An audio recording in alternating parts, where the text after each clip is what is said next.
I'm Alistair Martin, and I have today a story for you about Sedna, the goddess of the sea, which is an Inuit tale. And for me, the Inuit, as well as all the native peoples of Canada, have tremendous amounts to offer us in terms of their culture and their mythology. So, without further ado, Sedna, the 10 fingers of Sedna. If you'd looked to the north, all you would have seen was snow and ice. To the east, to the west, all you would have seen was snow and ice. There to the south of a little wooden hut, a pebbly shore lay down to an icy cold gray sea. And in that hut there lived an old fisherman and his daughter called Sedna. Oh, Sedna was vain and Sedna was lazy. She spent her time outside in the back of the hut during the day, staring down at her reflection in a pool of frozen water, brushing her hair, plaiting it, staring out at her huge almond-shaped eyes. Well, there came a time when Sedna was old enough to be married. All the young men in the village, they were very excited. Who wouldn't want to marry a beautiful young woman? So they made her presents. Some gathered fish teeth to make a necklace for her.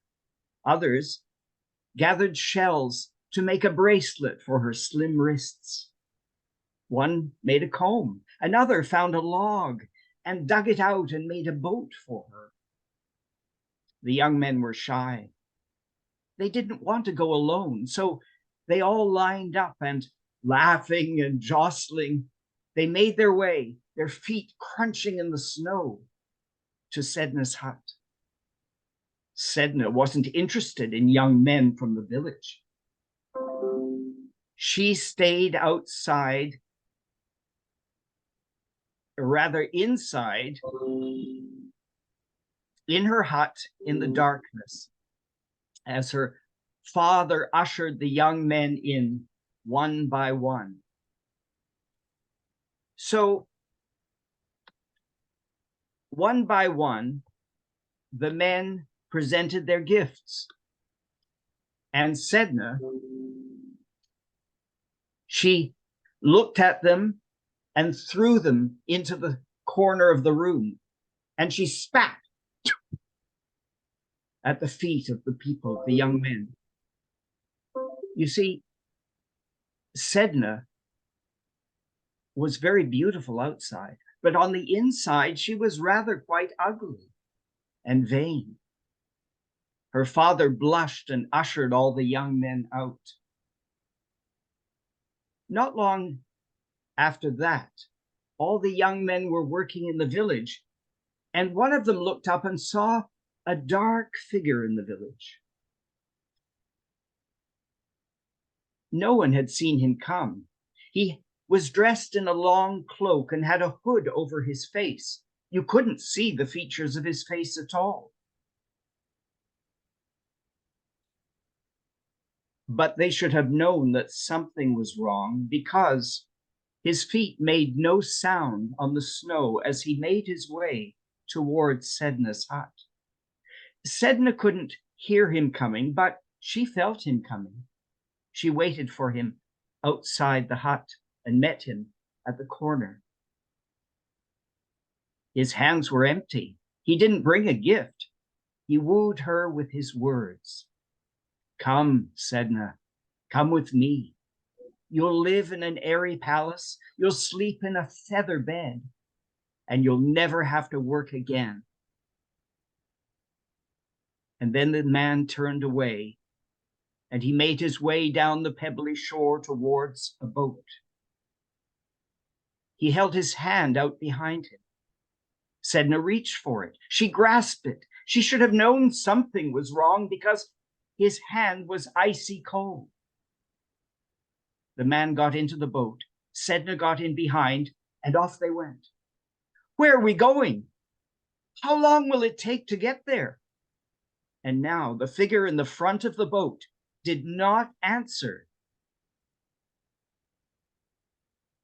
And as the boat went further out to sea, Sedna said to herself, I won't look back. I won't look back. I won't. And then she looked back and saw the figure of her father standing on the pebbly shore, waving his arms and crying. Ah, the wind whipped his words away. And they journeyed all through the day and all through the night, and they didn't stop for food and they didn't stop for drink. And Sedna said to herself, I won't fall asleep. I won't fall asleep. I won't. Of course she fell asleep. She didn't wake up until her boat cracked against a huge cliff. She looked up and saw a ledge at the top of the cliff. And then she looked down and saw the figure in the front of the boat. And the figure in the front of the boat was turning slowly around towards her. And as he turned slowly around, the hood slipped from his head. And she saw that the figure did not have the face of a man. It had a skeleton face, the skeleton face of a bird.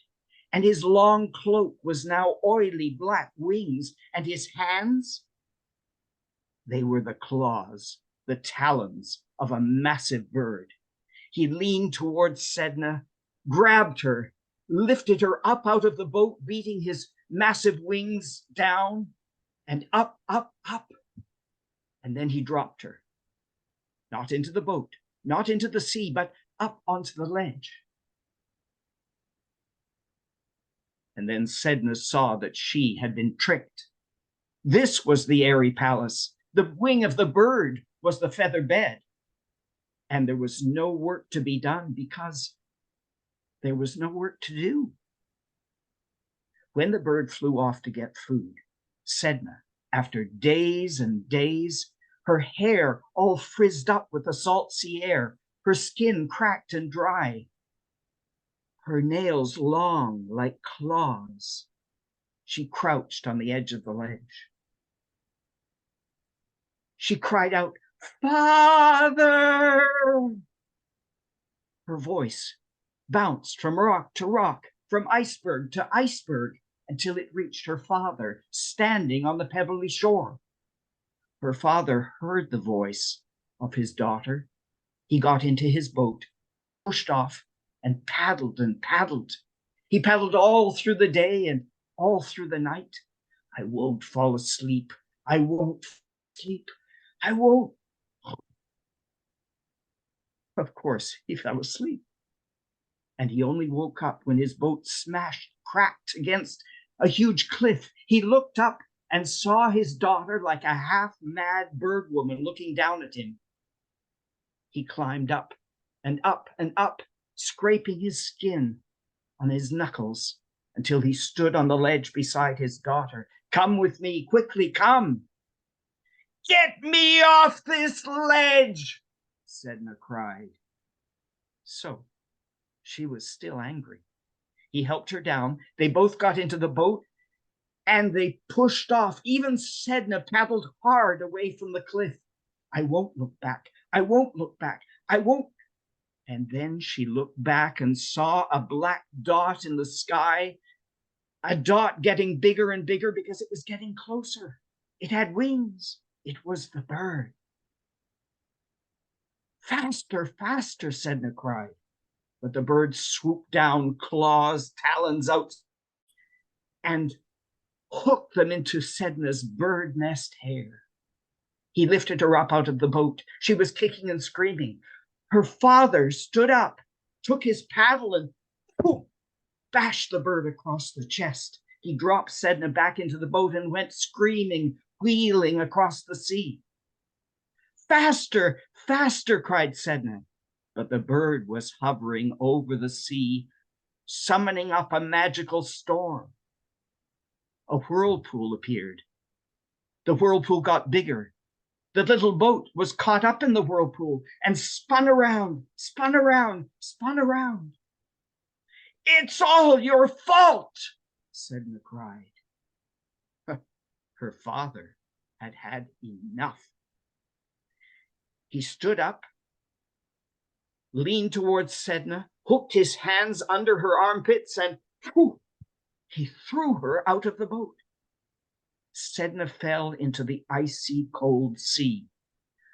Her feet, shins, knees, chest, arms all began to freeze.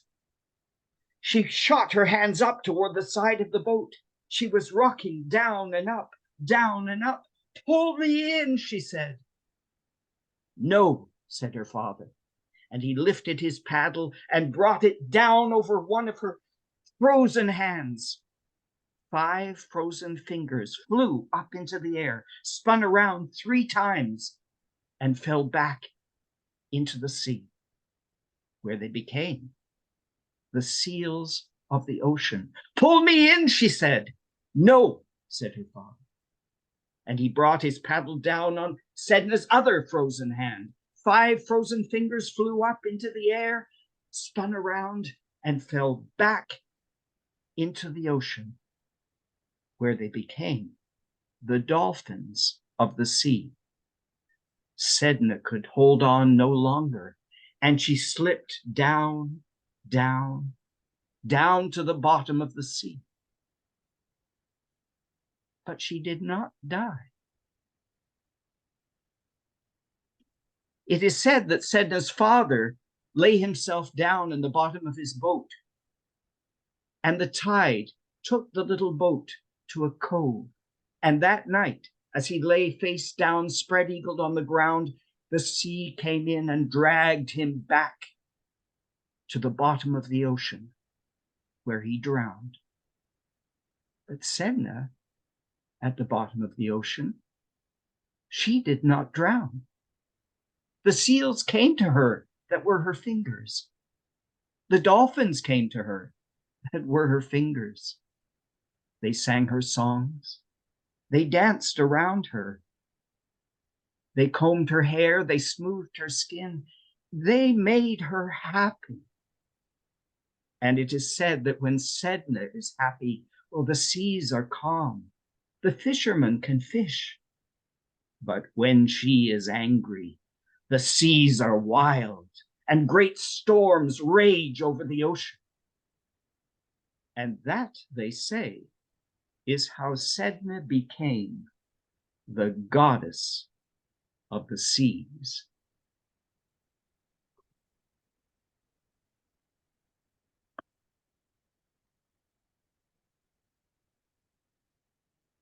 Okay, thank you so much.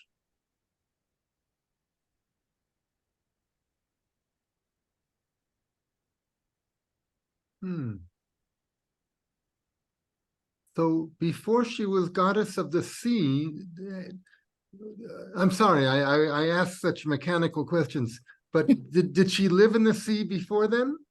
No. Where She did was the fisherman's daughter. Oh, I see. And how did she survive falling to the bottom of the sea? Well, she surrendered. You might think it was her anger that saved her. Her anger against who? Against the bird, against her father. Against her father.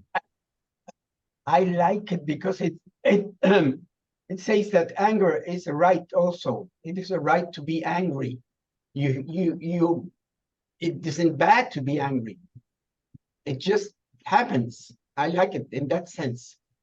It Yes. happens. It can be very, very bad for someone, very hurtful, but it happens. And it's important to express it. And was it the father who said, "It's all your fault" to his daughter? No, it was Sedna who said to her father. Oh, why was it all his fault? Well, again, anything that her father does, Sedna is not happy with. No, but what was she referring to? Something in particular that he'd done? Well, you know, the bird was about to, I don't know, grab her again, destroy them both. I don't know, but I think you imagine that Sedna's anger is very keen at that point. And she was But I about think to, the fact go that ahead. she lets go. I mean, she can't help but let go, but she has to surrender to her fate. That's a wonderful thought, Alistair. Simply surrender. I think we have to do that many times in life. Just yes, often when we don't wish to. Yes, and then things fall into place. I think something gives. And where is your version from, Alistair? Did you rework it? Did you rewrite it? It's a traditional tale, but it's been told many times, and I Yes. found this version from a storyteller in England. Oh, it was very well fleshed out. So, But hence she Thank you. she was a supernatural figure before she released. I mean, the fact that her fingers turned into seals and dolphins, that means she's already a goddess at that point. I think we all are. Yeah, but we don't always have our chopped off fingers turn into dolphins and seals. But we suffer terribly during life, and we have to sacrifice many things we hold dear in order to find ourselves at the end, or to lose ourselves, depending on how you look at it. Well, I'm fascinated by the point in the story of her character development, where she is no longer just a human, and her divine nature becomes clear. And I think Yes. that moment is when her fingers turn into these animals. Then we know who we're dealing with. Yes, absolutely. So I find that sometimes I've been practicing meditation, and I find that sometimes in meditation I lose myself and discover something, an energy much greater than I am.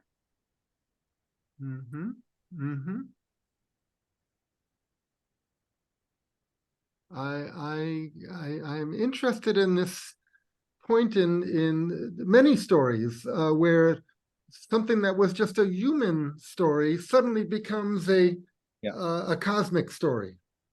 The story that I especially study here in South India, the epic of the ankle bracelet, it is when a woman is distraught that her husband has been put to death unjustly, and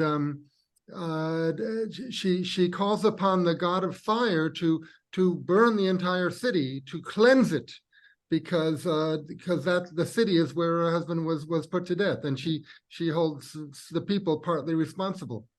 But that's the moment in that story where a personal tragedy becomes the destruction of a city. Yeah, I couldn't help thinking about the story of the genie, and how that notion that we shouldn't use what we don't know how to use can refer very much to, speaking of destruction, nuclear weapons. And just because we know how to use them doesn't mean we should.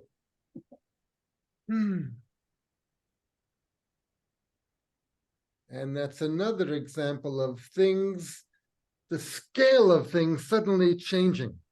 Yeah, absolutely. Now we see on the news, 3 people died because of some drama. It's a tragedy. We feel bad. But with a nuclear bomb, it would be 3 million. So it's suddenly the scale is radically different. Yes. one touch of a button, and there'll be wholesale disaster. We mightn't be around. Yes, that was so beautifully told. Yes, Moira, go ahead. Oh yeah, thank you. Yeah, I'm still blown away by the story, and so of course it's the way you tell it, but But you know, I don't remember when I last saw a thriller in TV, which only pulled me half as much into what was happening. So I love the way you work with the camera and the screen. It's perfectly present all the time. And I think we are all more or less still a little bit wondering about the end, because I first thought, okay, the father is pulled into the sea, so he's punished for his cruelty. The girl is punished for her arrogance, and I just thought, oh no, not that kind of end again. And I think I've never experienced it that much, that the end goes to another level. As you said, the moment she lets go, she comes into another world where sort of all the deficiencies of her losing her fingers and that terrible things turn into something peaceful and into a power of nature. And it's so easy for, I think, for all of us to, unfortunately I don't live near the sea, but to imagine that this is what is behind the flood and the waves and the storms of everything. So it's an amazing story which is really present on more than one level, and I love that a lot. Thank you. There really Thank you for your comment. There I just wanted to add that Sedna is very much alive to Inuit fishermen today, who continue to make offerings to her before they go fishing in the hopes of a better catch. And so she appears very strongly in astrology. I've been listening to an astrologer named Pam Gregory in England, and she talks about Sedna a lot, and how her anger gets results. There really is there should be a name for this story story element of a character's fury and pain and distraught feeling, then leading to a supernatural or cosmic result.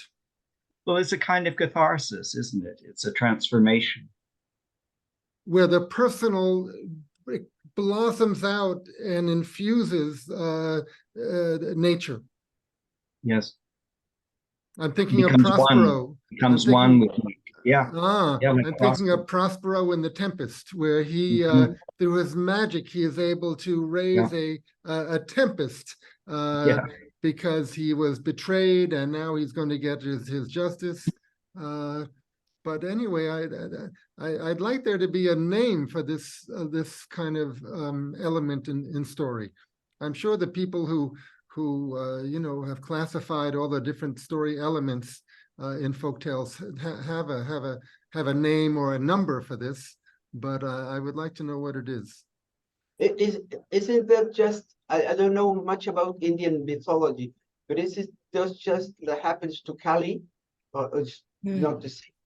Because yes. I don't know about Kali, but it happens to this character in the epic of the ankle bracelet, that through her feeling violated and her family is violated, she requests the god of fire to burn an entire city. But most people blame her directly. They say she burned the city, but I always say she didn't do it. She just suggested it to the god. But they say that's just a technicality. They blame her. Kali assumed that form to kill a demon, Gustavo. Okay. Thank you. Would you call this a manifestation of the inner, the pent-up anger, and Eric? Well, the pent-up anger and the fury, but how does it become a cosmic event? How does it come to influence nature? So Well, I think so that there's storms. we have the word transcendence, and maybe that's Uh-huh. not a bad one. Uh-huh. It has to manifest in some form. The internal and the external, there needs to be somehow a correspondence. My sister passed away, I don't know, 50 years ago. And the day after, I came down out of our building and walked into the street. This is in Midtown Manhattan. And I couldn't believe the cars were still moving around just like they moved the day before. Mm-hmm. But my sister was dead. My sister was gone. I felt it it didn't fit. I felt the car should stop. But your sister is still alive within you. Her memory certainly. is as long as you live, Eric, she's there with you. I think the external world in many ways is a reflection of our interior world. And so the more we work on the inside, the more we see that reflected in the external world. Mm-hmm. Mm-hmm. And probably that's why there's so much turmoil in the world today. I think there's wars and all sorts of natural calamities, tsunamis. New York was flooded. Yes, yes. I was thinking of you, Eric. Yeah, and people are always trying to find supernatural meanings. When the 9/11, when the buildings were bombed in New York, there were right-wing Christian pastors who said this is God's punishment of New York because New York is full of homosexuals and liberals. And in ancient poetry and song, kings are often praised on the personal level, and it's the convention is that because the king is just and kind and good, the land is beautiful and fertile, and the rivers are flowing. So this be the bad king, the rains fail. Yes, it will be barren. So there's a long. It's a very popular notion that there's going to be a correspondence between the internal and the external. All right, so we don't want this to become a full seminar, and we have one more storyteller. But of course, Alistair is a mesmerizing storyteller. I use the word. Thank you, Eric. That's great praise coming from you. Yes. Great. Okay, so thank you very much for mesmerizing us. All right. I'm going to stop the recording. Yeah.